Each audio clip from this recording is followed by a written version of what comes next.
using three examples that are very familiar to all of us.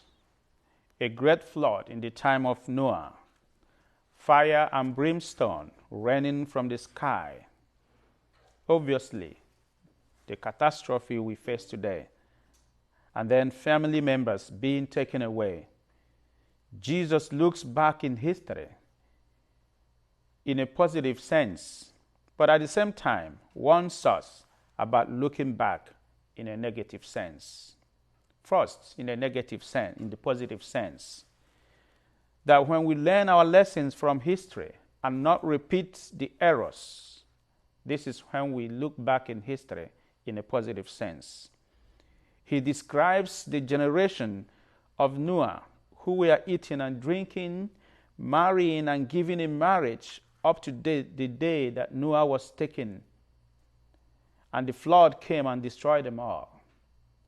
They were all overtaken by complacency. Jesus warns us against this. George Santayana once said, "Those who forget their history are doomed to repeat it." But there is also a looking back that is negative and should be avoided. Jesus recalls the wife of Lot as an example. The Lord has sent 3 messengers to rescue Lot's family because possibly Uncle Abraham had stubbornly negotiated with God on their behalf. When Lot hesitated, the messengers grabbed all of them in the hands to safety and told them not to look back and run. Again, one of them forgot the instruction, the wife of Lot. She looked back, and what happened to her? She turned into a pillar of salt. Possibly, she forgot her leather wallet that contains maybe her cards, her credit cards, social security cards, driver's license, and other such things. Or maybe she forgot her jewelry box. Or maybe, if you like, she may have forgotten to pick the property deed and title. I call this a looking back that is negative. That is when we turn back, or when our turning back affects our direction. When we hold fast on the desires of the flesh. When we cannot let go of the negative memories. When we condemn ourselves to our past mistakes.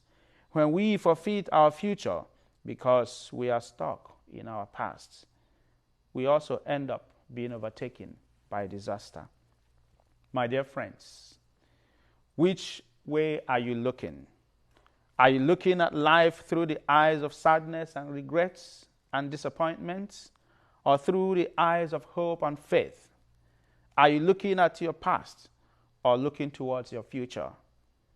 Looking back or looking outwards or looking downwards will keep us from all the good things that can find its way in our lives. My dear friends, let us remember that the past is past. It has already come and gone, and hopefully gifted you and I with valuable lessons towards an amazing present and future. Let us therefore look back only to learn our lessons and not to get stuck in the past, else we turn into salt. Amen.